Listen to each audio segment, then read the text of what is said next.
पहचाना नहीं? कौन? पहले ये बता, कैसी है तू? ठीक हूं, पर बोल कौन? वो छोड़, क्या बोला तूने? तू ठीक है? मेरे साथ होती थी तो मस्त होती थी, अब बस ठीक? आह डोनल, हाँ यार बस ठीक ही हूं। 2 घंटे से मेहंदी लग रही थी, अब 1 घंटे से सुखा रहे हैं हम। एक आह सी हम भी भर के रह गए। आवाज भारी करके अपने नए नंबर से फोन किया था हमने। उसको बातों ही बातों में याद दिलाया कि हमारे साथ थी तो वो मामूली सा ठीक न होकर असाधारण तरीके की मस्त हुआ करती थी। शायद इसी बात से पहचान लिया था उसने हमको।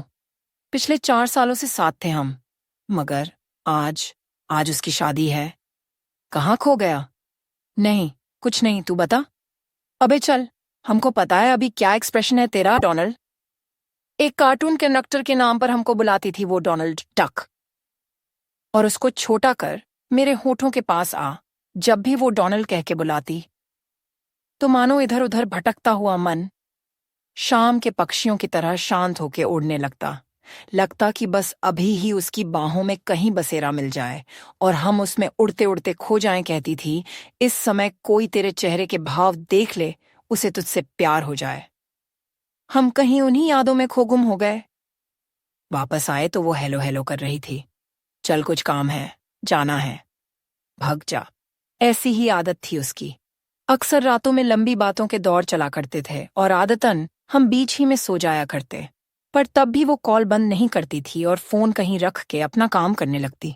टीवी देखती, गाने गाती, नाचती और न जाने क्या क्या करती। फिर वापस आके कहती, डोनाल्ड, हमको तो पता नहीं चला कभी, पर कहती थी तू नींद में बातें करता है, इसीलिए नहीं बंद करते हम कॉल।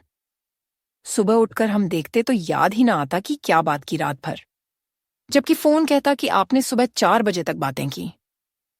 कहती थी तू नींद में बातें करता है, तू नींद में सब कुछ सच बोलता है, कुछ भी पूछो तो एक बहुत ही प्यारी बच्चों की आवाज में तू बात करता है। हम ठहरे 6 फुट के, वो 5'3" की। लगता कि अपने बारे में ही बोल रही होगी। मानने को तैयार ही ना होते कि हमारे जैसा गबरू जवान भी बच्चों सी बातें करता होगा। खैर, हम हंस के बात टाल दिया करते। फिर जब अपने मन की बात उसके मुंह से सुनता तो लगता इसको हमारे मन की कई परतों में छुपी इतनी अंदर की बात पता कैसे चली। मन को उड़ने की कुछ ज्यादा ही छूट दे दी थी शायद हमने। उड़ता उड़ता सोचने लगा कि आज उसकी शादी है, क्या क्या हो रहा होगा वहां। एक बाप होगा कहीं जो हर संभव कोशिश कर रहा होगा कि कोई कमी न रह जाए। एक भाई होगा जो खुद कुछ भी पहना हुआ होगा पर बहन का गजरा तक खुद लाके दे रहा होगा। एक माँ किसी कोने में कोई दिया जलाते जलाते 2-3 आंसू बहा रही होगी। हर तरफ हलचल होगी। हलवाई कुछ मसाला कम पड़ने पर रुष्ट हो गया होगा। माली चौखट पे फूल लगाने के बाद सीढ़ियों को जानबूझ के सूना छोड़ गया होगा। शाम ढल चुकी है, पक्षी अपने बसेरे की तरफ चुपचाप उड़ने लगे हैं। हम भी अपने बसेरे में खो जाना चाहते थे, पर आज उसकी शादी है। हम अपने परिवार वालों से छुपकर अपनी छत की मुंडेर पे तन्हा बैठे हैं, ऐसे कि मानो कोई शायर बारिश के इंतजार में दीवार के सहारे ही सो रहा हो। मेरे मन की हर बात गहराई से जानने वाली लड़की थी वो, हर बात पे हमसे लड़ने वाली लड़की। बड़ी झील के नजदीक चलते चलते चुपके से हाथ थामने वाली लड़की थी वो। आज उसकी शादी है।